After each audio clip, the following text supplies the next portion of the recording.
Seja bem-vindo. Está começando o podcast Pelo Amor de Deus. Pelo amor de Deus! Pelo amor de Deus! Tá no ar! Podcast Pelo Amor de Deus! Eu sou Ed The Drummer e enquanto alguns querem derrubar muros e construir pontes, tem aqueles que querem erguer muros, né, Marlon? É isso mesmo, hoje nós vamos falar sobre o marido de aluguel da Bíblia, Neemias. Boa, boa. E hoje nós temos Marlon em dose dupla, olha só, porque nos visitando aqui pela primeira vez, Marlon Pedrolo. É isso aí, pessoal, e eu tenho certeza que o contexto ainda é importante. Olha só, e o pessoal tá comentando isso aí, porque hoje nós estamos reunidos em mais um episódio da série 316, e nós vamos falar hoje sobre o versículo de Neemias. Tá beleza, Edson!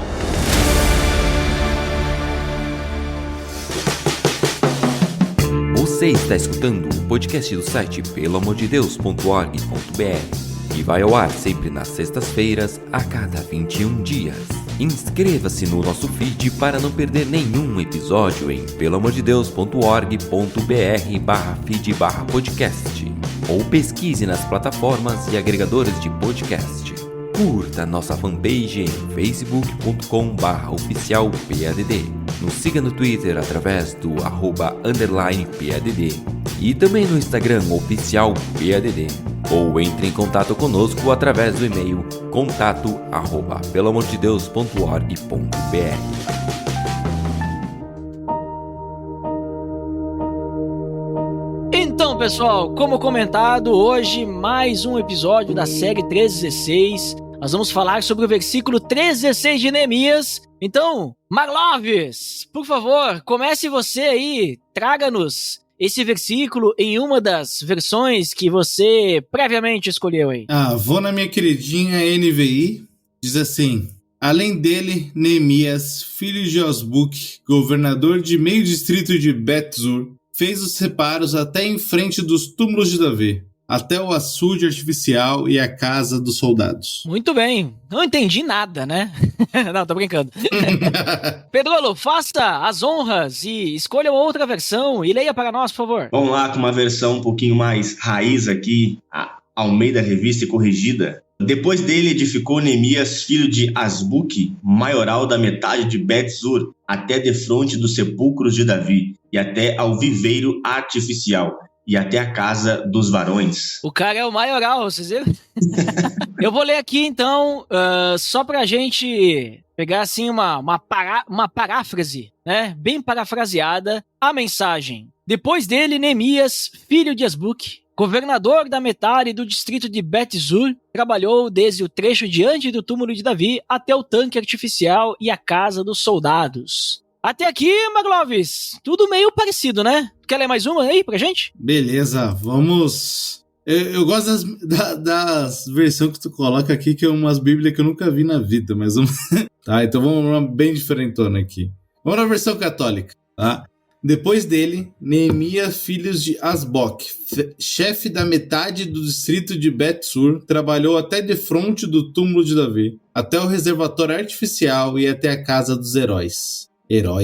Olha só, muito... E heróis com letra maiúscula, inclusive, olha só. Pois é. Pedrolo, mais uma aí pra gente. Vamos pegar uma mais atualzinha aqui em TLH. Neemias, filho de Asbuque, governador da metade do distrito de Bet-Zur, construiu o trecho seguinte, até a sepultura de Davi, e até a represa e até as barracas dos soldados. Olha só, essa aí dá a ideia que tem uma continuação, né? Porque ele fala o trecho seguinte. Ou seja, né? Parece que tá faltando um texto anterior que estava dizendo de alguns trechos de construção e agora temos o seguinte, né? Pelo menos eu interpreto dessa forma, né? Nessa versão. E vou ler NVT aqui, vou ler NVT. Ao lado dele estava Neemias, filho de Asbuque, governador de metade do distrito de Bet-Zur. Ele reconstruiu o muro desde o lugar em frente dos túmulos da família de Davi até o reservatório de água e até a casa dos guerreiros. Olha ali, Marloves, ao invés de heróis, guerreiros, hein? Que nem as outras aí que estão falando de soldados e tudo mais.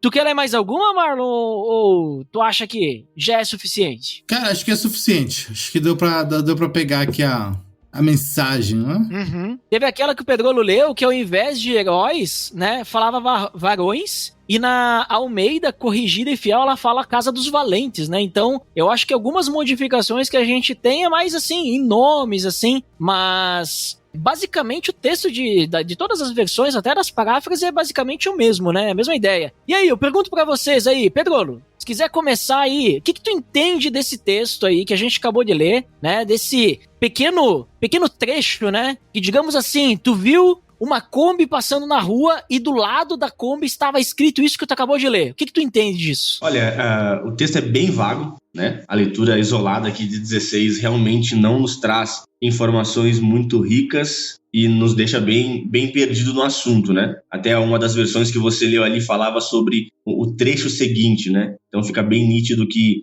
tem algo acontecendo antes e torna importante a gente ler para poder entender o que está acontecendo. Mas algum trabalho está sendo feito, algum tipo de serviço está sendo realizado aqui por esses varões, valentes, guerreiros, heróis. Eles estão trabalhando em alguma coisa, essa é a ideia que dá para entender. Parece que isso aí é quase como se fosse um relatório, né? Um relatório de alguma coisa histórica, vamos dizer assim, tal pessoa foi lá, fez isso, construiu aqui, construiu ali, acho que dá meio que essa ideia, né? Um relato, né? É mais ou menos por aí, né? E fica bem claro que é algum tipo de trabalho, algum tipo de serviço que está acontecendo em várias etapas, né? Porque o texto mostra a respeito de coisas que aconteceram antes e também dos limites até onde esse trabalho foi, né? Fala sobre até os sepulcros de Davi e até de fronte dos sepulcros de Davi e artificial até a casa dos varões. Então, é alguma coisa que aconteceu, um serviço que teve um local específico que começou e algum lugar específico que ele terminou. Mais ou menos isso. Eu gosto também da forma como ele dá traços aos personagens, né? Neemias, ele é governador, ele é prefeito, ele é o maioral, e aí a gente vai ter os heróis, os guerreiros, os soldados, né, os varões, Casa dos Varões, né? Achei legal também Almeida chamar os guerreiros e heróis de varões, né? Então denota bastante ali o formato que o pessoal chama nas igrejas até hoje, né? Mas a ideia de dar personalidade, dar um título, um rótulo a eles, né? A gente sabe que Neemias, ele era um cara importante e que ele fez bastante coisa, pelo que parece. Eu lendo, me parece que tá falando para alguém que conhece, com certeza, essa geografia, né, do lugar onde eles estão. Então, quando eles falam que vão até tal lugar, me parece que não é algo pouco. Ninguém vai falar, ele foi daqui até a rua do lado. Parece que ele fez algo grande. Por isso ele é o maioral, por isso ele é o prefeito. Governador talvez seja alguém que tinha muito dinheiro, né? Poderia ser nesse sentido também. O que me chama a atenção, né, que nem vocês comentaram, que é uma continuação, porque o próprio início do versículo, né, em várias versões, além dele, né, depois dele, ou seja, tem alguém de quem nós estávamos falando antes, né, mas só que a gente não tem aqui o trecho, né, não tem a informação, mas me chama a atenção que é um serviço grande, né, um trabalho grande, e que esse tal de Neemias ali, ele não é um qualquer, né, só que não fica muito claro, porque diz ali, né, o Neemias, filho de Azbuque, governador, né, ele fez os reparos. Não fica claro se ele realmente com a sua mão, né, foi lá fazer os reparos, aqui no versículo pelo menos, né, ou se ele, como ele é o governador, então ele é responsável por essa área, a área do, digamos assim, da continuação do serviço anterior até a frente do sepulcro de Davi, até o açude artificial e até a casa lá dos soldados, a casa dos guerreiros, né? Então ele é responsável por essa região, então ele com os seus homens trabalharam fazendo aí. Então não fica muito claro, né? Tipo, só com isso, né? Se é ele quem botou a mão na massa ou ele era, vamos dizer assim, o mestre de obras ali, né? O chefe. Como ele é governador, então ele é alguém que manda. E aí, puxando assim pros nossos dias de hoje, assim, numa interpretação rasa, eu diria que ele é simplesmente o governador ali é quem manda, né? Então não é o cara que vai botar a mão na massa, mas então, em vez de a gente falar, foi o fulaninho, o ciclaninho, o beltraninho ali que foi lá fazer a obra, não, quem fez a obra foi o governador Neemias, porque, né, ele é responsável por isso. Não sei se vocês pegaram essa ideia aí também, se pensam diferente? Eu acho que é bem por aí mesmo, né? Tá sendo representado o trabalho de muita gente pelo nome da maior autoridade, né? O Neemias ali, como a maior autoridade, está representando um trabalho que parece ser de muitas mãos. Um maioral.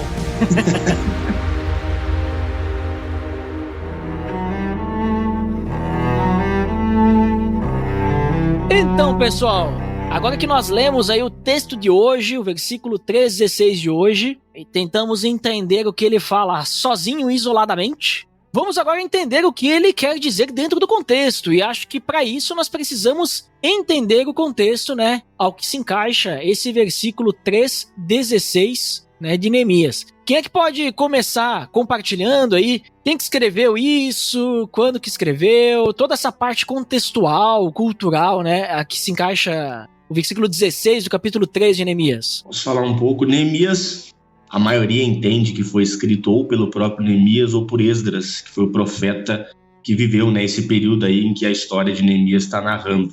A história acontece ali após o exílio babilônico, o Império Medo-Persa, então, derruba o Império Babilônico e então começa um retorno, né, do povo judeu que tinha sido exilado para a Babilônia. Começam a retornar com a permissão, então, do imperador persa para Jerusalém.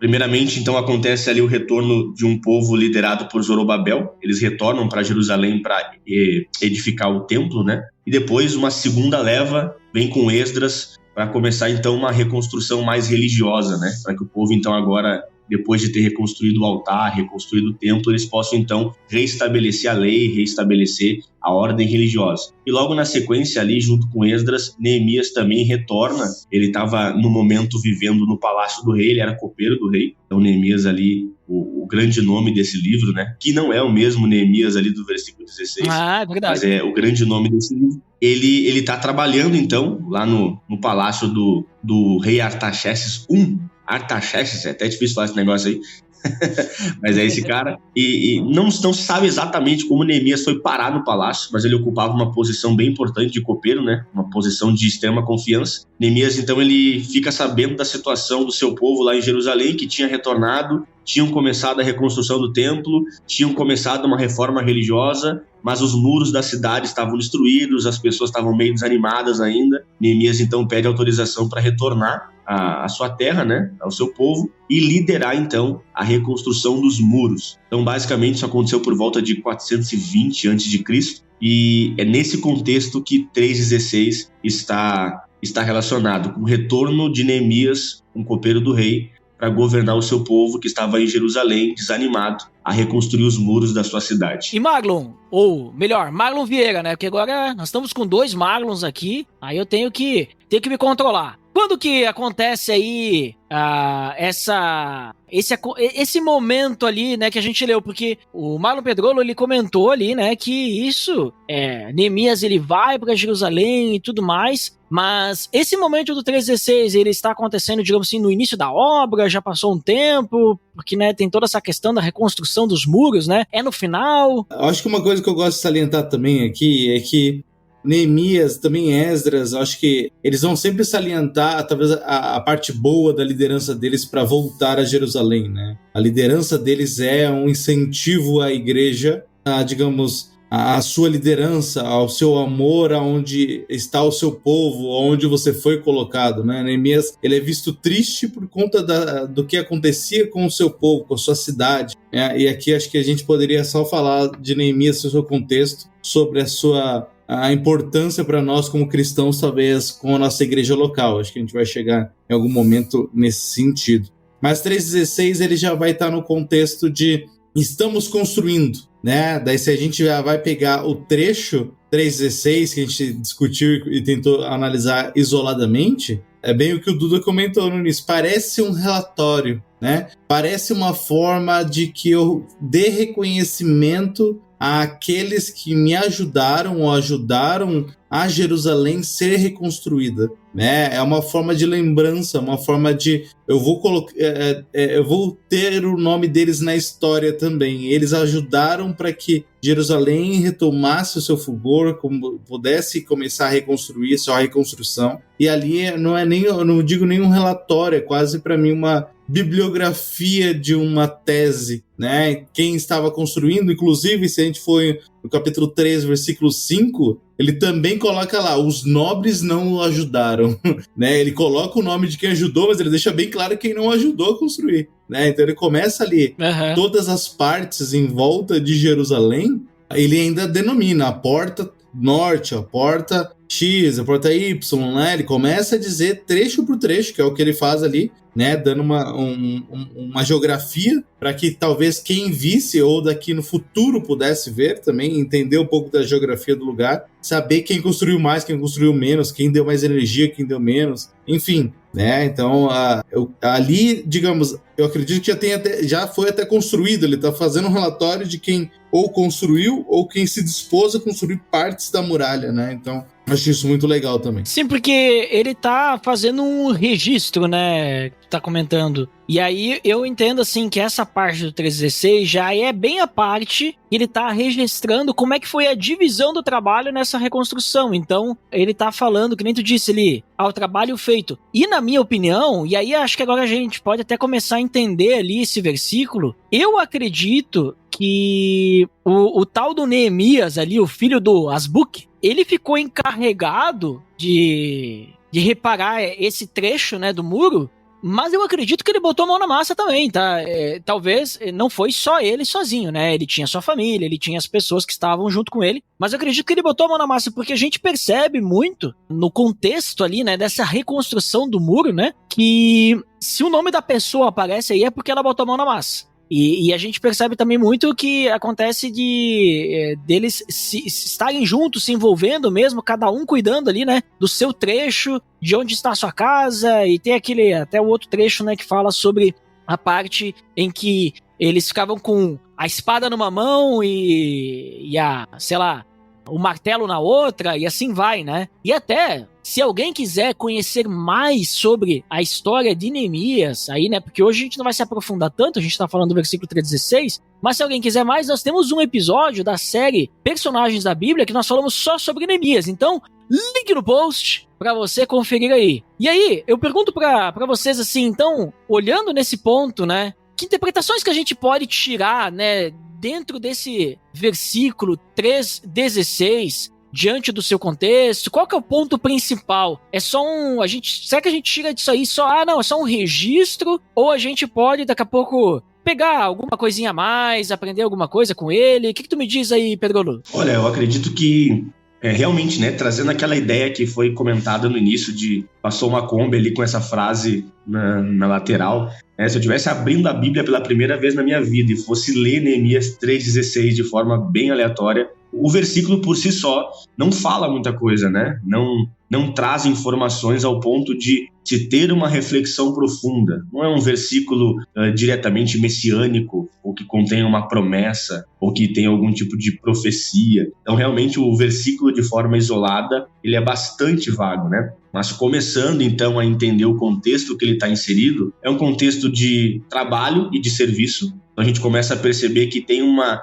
certa importância, né? Se destacar, se dá certa honra a quem se esforça, a quem trabalha, a quem se dedica, tanto que o Marlon até comentou, assim como existe é frisado ali também quem não se esforçou, quem não trabalhou. Então me parece que o texto está se importando em deixar registrado e exaltar aqueles que trabalharam, que se esforçaram, que se dedicaram. Existe uma honra que deve ser dada àqueles que se esforçam, àqueles que trabalham. Me parece que o texto está, de alguma forma, nos ensinando isso. Cara, eu tento ter uma análise fazendo um parênteses com a igreja, né? Nós vemos uma Jerusalém aqui, de certa forma, frágil. Frágil quando Provérbios vai dizer que um homem sem domínio próprio é como uma cidade sem muralhas.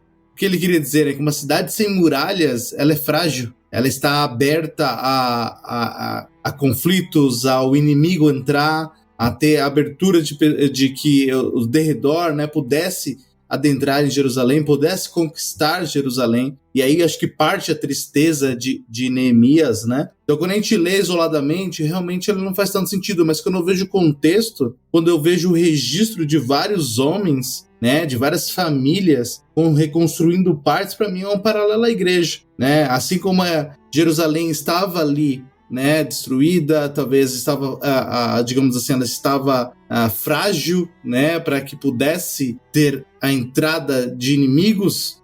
Talvez um momento como, não digo atualmente, talvez no Brasil, até porque nós temos nos avivado, a igreja brasileira, apesar dos seus contextos, tem crescido em alguns aspectos, né? Quando a gente olha para o mundo, a gente vê uma igreja com dificuldades, né? A gente vê uma Europa pós-cristã, nós vemos os Estados Unidos com diversos escândalos ou com governos cada vez mais progressistas. Nós vemos a ascensão e crescimento do islamismo durante todo o mundo. E aí você vê que a gente vem, né, todos aqui, o Marlon já tem filho, o Duda vai ter filho, eu tô para ter uma filha também. Então, qual é o desafio que a gente vai ter como igreja na criação de famílias, em nos tornarmos fortes apesar dos contextos externos, né? E aí eu vejo que, assim como Neemias volta para a tua cidade, volta, digamos assim, para a tua igreja, né, no lugar onde ele recruta, né, essas pessoas, aí tem todo o contexto, né, só sobre Neemias, de como foi essa, entre aspas, aventura para isso. Os registros, para mim, é isso, que se a gente for ver, se não me engano, Zorobabel, ele vem da linhagem de Davi, que vem então para a linhagem de Cristo. Então a Jerusalém precisa ser fortalecida para preparar o terreno para aquele que há de vir. Então a igreja também, né? Nós estamos em todo momento aqui nos fortalecendo, fazendo conteúdos, fazendo discipulado, devocionais, aprendendo mais a palavra e querendo fortalecer e gastar as nossas vidas para que a igreja se fortaleça, para que então Cristo volte. Então é como se tivesse escrito ali: Eduardo, que gastou a sua vida gravando conteúdos, dando estudo na tua igreja, tocando no louvor e discipulando tua família. Pedrolo, que reconstruiu também a sua família, o seu ministério na igreja, pregou a palavra, gastou a sua vida. O Marlon Vieira, sabe? É uma forma de reconhecimento, mas para fortalecer, no final das contas, a igreja. Então a reconstrução, ela tinha um propósito, e aí eu faço paralelo para a igreja hoje, né? Então, para mim, é uma mensagem que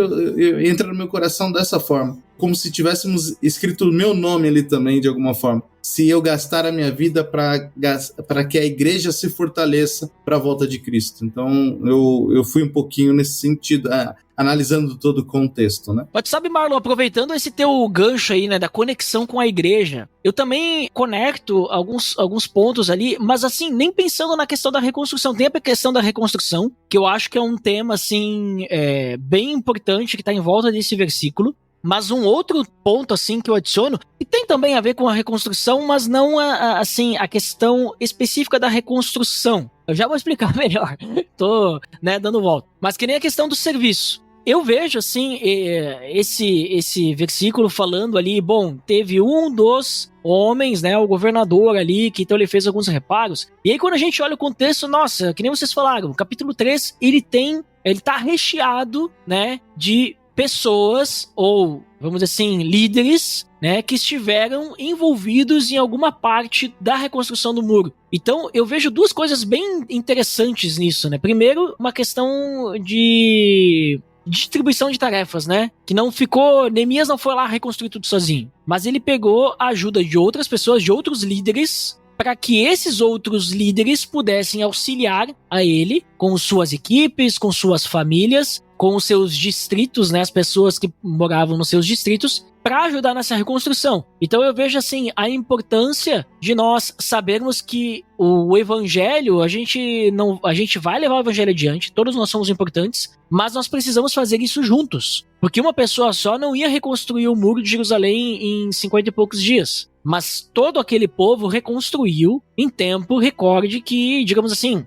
ninguém esperava que fosse acontecer, né? Algo que estava lá destruído há anos. Outra coisa que eu vejo é a importância do serviço, né? Tanto esses líderes, né, de colaborarem, de se organizarem juntos, mas as pessoas mesmo se colocarem à disposição para trabalhar, né? Então eu vejo assim que quando a gente conecta com a igreja, né, Marlon, que tu estava falando da igreja, da reconstrução e tudo mais, eu vejo também, até tem o texto, né, de Efésios 4, eu gosto bastante, tem o texto de Efésios 4, o capítulo 4, versículo 15 e 16, que diz: antes, seguindo a verdade e amor, cresçamos em tudo, naquele que é cabeça, Cristo. Aí depois, 16, ele fala dele, todo o corpo ajustado e unido pelo auxílio de todas as juntas, cresce e edifica-se a si mesmo, na medida, acho que em cada parte realiza a sua função. Então, esse texto me lembra muito, assim, essa ideia que a gente tá vendo na reconstrução. Cada um tem a sua função. E o corpo vai crescer, ou seja, o muro vai ser reconstruído à medida que cada um fizer a sua função.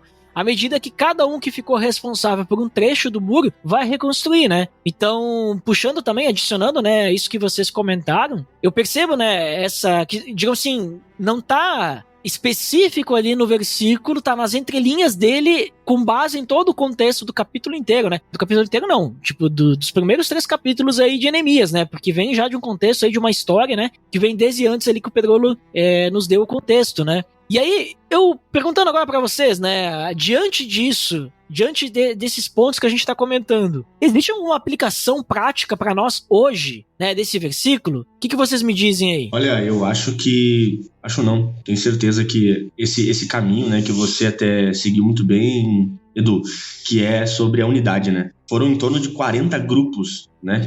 Grupos, não pessoas, né? 40 grupos que unidos fizeram esse muro acontecer em 52 dias, né? Então realmente foi um trabalho de união muito grande. Em outra parte do texto até vai falar sobre esse trabalho ter sido concluído porque o coração do povo era um. Tinham algumas pessoas ali se opondo à construção do muro, que durante esses 52 dias importunaram demais Neemias, tentaram parar a construção. Então foi um trabalho de união muito forte. Realmente a união é um destaque nesse texto. E o que a gente fez aqui, de ler o texto isoladamente, né? E depois agora entendendo seu contexto, mostra isso. Porque a gente lendo o 16 de forma isolada, o trabalho aqui do Neemias, a gente entende que ele é importante, mas ele não faz muito sentido. Agora, lendo o contexto, mostra que Neemias, o seu serviço, unido ao serviço de outras pessoas, é que realmente faz sentido, né? Esse muro aconteceu porque Neemias juntou as forças dele com a força de outros 39 grupos, pelo menos, né? União é uma mensagem que está de forma bem marcante aqui. Eu acho que de forma prática fica essa junção das duas coisas que você e o Marlon falaram, né? A união apontando agora para a igreja. A igreja tem uma missão, né? A igreja também tem um alvo a ser alcançado, uma missão que Cristo deixou. E essa missão, obviamente, não vai acontecer de forma isolada. Ela vai acontecer realmente na união da igreja, né? A gente estava numa conferência, há um tempo atrás agora, logo que esse podcast sendo gravado, uns dias antes estávamos numa conferência e a gente ouviu essa mensagem, né? Que falava sobre a questão de Jesus, Deus, não ter uma missão para nós, para mim, de forma isolada, mas uma missão para a igreja. É a união da igreja que faz com que a missão seja cumprida. Eu, isoladamente, não consigo cumprir a missão de Cristo, mas eu, unido à igreja, certamente consigo cumprir a missão de Cristo. Então, acho que de forma prática fica essa mensagem, né? A união da igreja é que faz com que a missão de Cristo aconteça. Perfeito. Cara, muito bom isso que tu falou, Pedrolo, da questão da união, né? Da gente se manter unido. E sabe também uma coisa que eu percebo assim, já que tu comentou nesse ponto, né? Da igreja, de nós vivermos em unidade, nós entendermos, né? Que nós precisamos crescer juntos, né? Eu adiciono então também um pouquinho, que eu comentei ali um pouquinho da parte de líderes, né? Da importância de nós termos líderes que servem. Porque, que nem eu disse, não fica muito claro ali no versículo se o Neemias, o filho do Azbuk ali, se ele realmente botou a mão na massa. Mas a gente percebe no contexto que eles não tinham como não colocar a mão na massa. Eles colocavam porque eles precisavam, eles estavam correndo contra o relógio e eles trabalhavam dia e noite sem parar, né? Porque que nem tu falou, né, Pedrolo? Eles tinham até mesmo inimigos ali, né? Querendo impedir essa reconstrução de acontecer. Pessoal ali causando intriga, discórdia. Tinha os nobres, né? Que não colocaram. Achei legal que vocês citaram isso também ali do versículo 5 do capítulo 3, que diz que, os homens lá de Tecoa, né, foram trabalhar. Mas os nobres dessa cidade não quiseram. Ou seja, me parece que existia um líder nessa cidade, ou os nobres também, né? Que não quiseram se meter. E aí não tem o nome, né? Não tem o nome do governador, porque das outras, em grande parte aí, nós temos ou o chefe da família, ou o governador daquele distrito, ou alguém importante. Mas ali não tem o nome. Então foi só o povo, né, que ajudou. E aí, eu entendo assim, através disso, trazendo para nós a importância de nós termos uma liderança servidora, de a gente, como líderes, nós colocarmos a mão na massa também, mostrarmos que é possível ser feito, né? Não adianta a gente só dizer pro pessoal, vocês têm que falar de Jesus quando a gente não faz. Não adianta a gente simplesmente falar pro pessoal, vocês têm que frequentar aí as nossas reuniões, sendo que a gente não faz. Vocês têm que chegar na hora e a gente não faz, né? Então eu vejo assim a questão do exemplo, né? De a gente realmente servir também junto com os nossos liderados. Acho que eu vejo assim, é muito assim desse papel assim em Jesus também, a liderança de Jesus, né? Ele não era um líder, um mestre que simplesmente falava, vão lá e façam, é assim, assim e deu. Não, ele mostrava como fazer, né? Exceto quando ele mandava eles pescar, daí ele dizia, joga a rede lá do outro lado. Aí ele não tava lá pescando, né? Ele tava mandando só, mas é só pra uma brincadeira aí. Porque ele ensinou eles a pescarem pessoas, né? Pescadores de homens, né? Fez aqueles homens, né? Os apóstolos. Então, eu vejo isso também, essa característica de uma humildade, de uma liderança que serve, né? Não uma liderança que simplesmente manda, mas uma liderança que inspira os liderados pelo exemplo, né? E eu falaria isso até mesmo, não, eu tô falando de liderança, mas isso vai até a questão de discipulado, né? Quando a gente discipula alguém, a gente tem que dar um exemplo, né? Um bom testemunho, e assim vai, né? Quando a gente vai evangelizar alguém, falar de Jesus para alguém, a gente tem que ter um bom testemunho também, porque isso vai fortalecer a motivação das pessoas que estão sendo lideradas, isso vai dar um bom exemplo, por exemplo, da mensagem que nós estamos passando, né? Isso vai fazer com que a pessoa que nós discipulamos entenda que nós já trilhamos esse caminho e que esse caminho é possível ser trilhado, que Deus está conosco e é possível vencer, e assim vai, né? Então, vejo por aí. Eu concordo muito, Duda. Eu acho que até como vocês comentaram, né? 40 grupos. Os nomes, querendo ou não, que estão ali, não estão o nome de todo mundo, né? Porque, de novo, são em 52 dias, tinha muita gente ajudando. Não porque o reconhecimento vai necessariamente para os líderes ali, mas porque esses líderes se dispuseram a servir, provavelmente desde escravos, familiares e entre outros, né, ali do distrito, puderam ajudar na reconstrução. Então acho que com certeza faz total conexão com o que tu falou, Duda. E é isso. Não, e tu sabe, Marlon, agora tu falando isso, me lembrei de um detalhe importante, né? Recentemente, aí tivemos, primeiro semestre de 2024, a catástrofe ambiental no Rio Grande do Sul, nosso estado, né? Em que as enchentes destruíram cidades inteiras, né? E muitas pessoas, muitos voluntários serviram, né? As pessoas desabrigadas serviram na busca por pessoas desaparecidas. Perfeito. Serviram na ajuda para, né, digamos, ajudar pessoas a saírem de áreas de risco. Mas a gente não sabe o nome dessas pessoas, desses voluntários. Mas nós sabemos que elas estavam lá, né? Nós não sabemos o nome de praticamente ninguém. Nós sabemos o nome de quem? Que nem na minha cidade, né? Tem o prefeito, que esteve muito à frente aí, servindo. Inclusive, que nem eu vejo o prefeito, não fazendo politicagem, né? Não vou nem falar na minha cidade. Mas eu vejo ele como pessoal ali reconstruindo o muro, sabe? Colocando a mão na massa, estando lá no campo, perdendo noite de sono, mas ele não estava fazendo nada disso sozinho. Nós tínhamos bombeiros ajudando, guarda civil, muitos voluntários, né? Isso só na minha cidade, fora no resto do estado. Então eu até assim, agora tô falando isso daí, me lembrei, né, desse caso, né, em que nós vamos conhecer, né, vai ficar registrado o nome das pessoas que estavam à frente, que estavam liderando. E nós vamos saber que tinham muitos outros ajudando, claro, né, que não foram nomeados individualmente, mas eles estavam lá, né. E aí nós vamos saber, bom, o prefeito da cidade tal, junto com seus voluntários, bombeiros e tudo mais, ajudou, né, a reconstruir a cidade, ajudou a fazer tal coisa, né, se a gente estivesse registrando, né. Mas a gente sabe, né, Marlon, que a gente falou, não foi a mão de 40 pessoas, né, mas foi o braço forte de centenas de pessoas ali, né, famílias, né, comunidades juntas ali para reconstruir tudo isso, né. Perfeito, Duda, isso mesmo.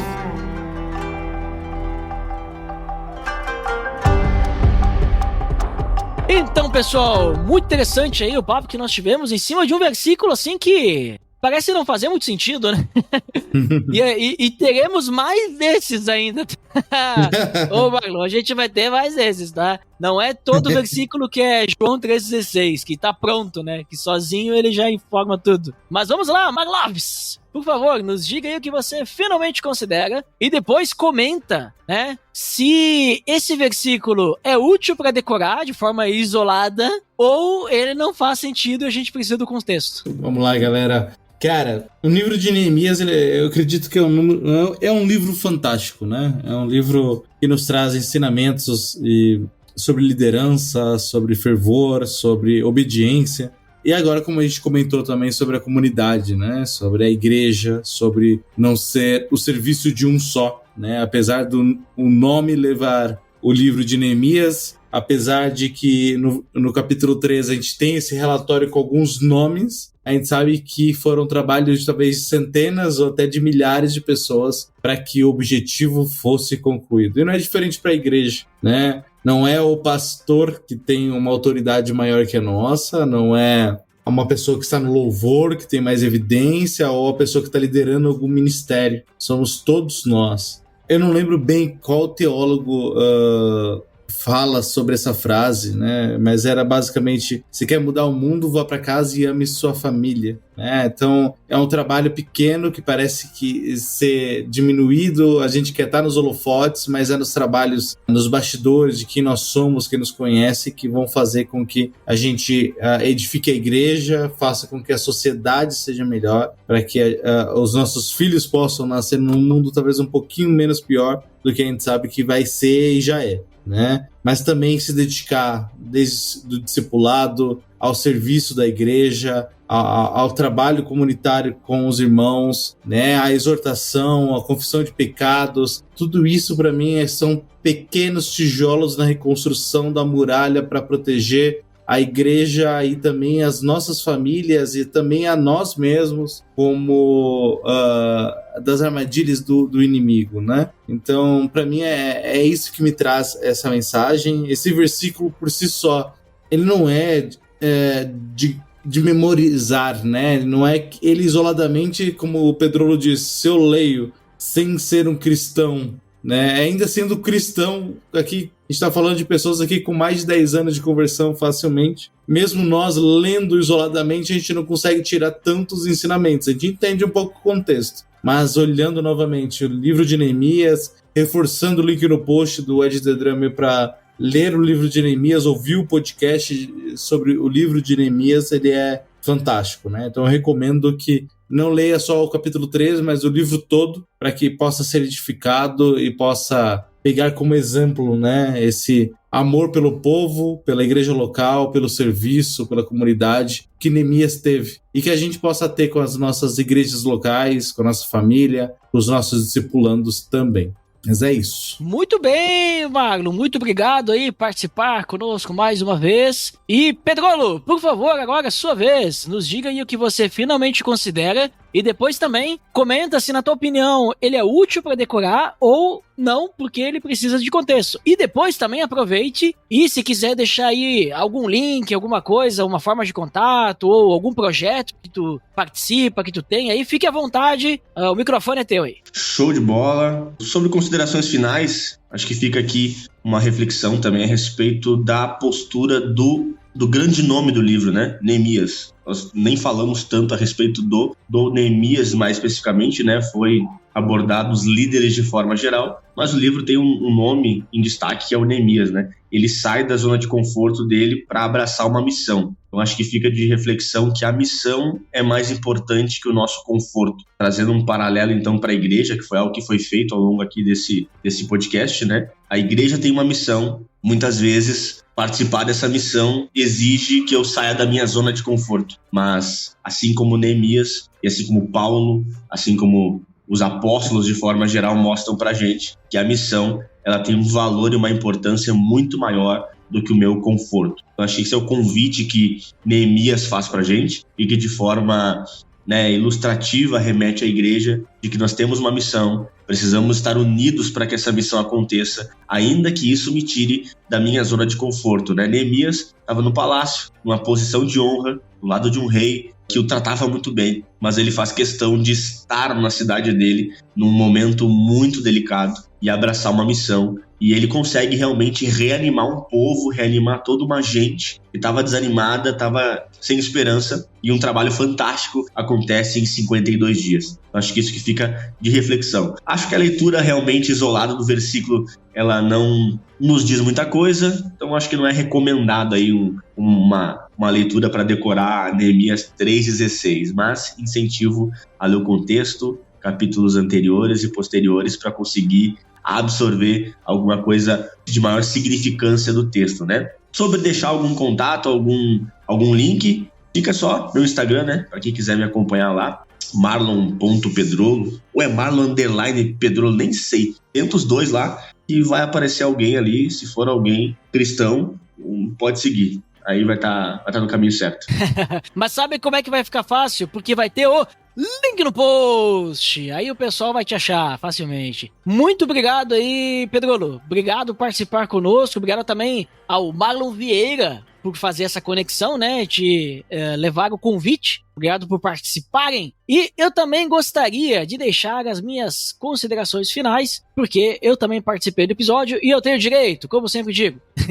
Eu também não considero esse versículo pra decoreba, né? Não vai adicionar muita coisa, né? Porque pra ter alguma adição, nós temos que lembrar de todo o contexto, e daí vamos decorar todo o livro de Neemias. Acho que é bastante coisa pra decorar, né? Mas que nem vocês recomendaram a leitura de Neemias, eu também recomendo bastante, principalmente pra todo mundo, né? Mas principalmente se você está em algum cargo de liderança, se está em algum cargo de supervisão, alguma coisa assim, porque é bem importante pra gente ver como que o Neemias, não o do versículo 16 ali do capítulo 3, mas o Neemias do livro de Neemias, como que ele age, né? Que nem o Pedrolo falou agora, de sair da zona de conforto e tudo mais, e realmente servir na obra de Deus. E no caso dele foi uma obra literal, né? Porque tiveram que reconstruir muros. E às vezes nós também podemos esperar nisso, né? Mas nós temos uma grande obra a ser feita, que é levar o evangelho adiante, né? Então, pra mim, assim, eu vejo que esse texto, sozinho, isoladamente, não nos é muito útil, mas dentro do contexto, né? Até lendo ele, estudando o contexto, né? Pra nossa conversa aqui, pude perceber essa importância, né? De como que cada um, fazendo a sua parte, as coisas funcionam. Né? Nós precisamos sempre estar unidos para que as coisas possam acontecer como tem que acontecer, como foi planejado, como foi organizado, né? E organização, obviamente, também é bem importante. Então, pessoal, para quem nos escutou até aqui, muito obrigado e até o próximo episódio. Até mais!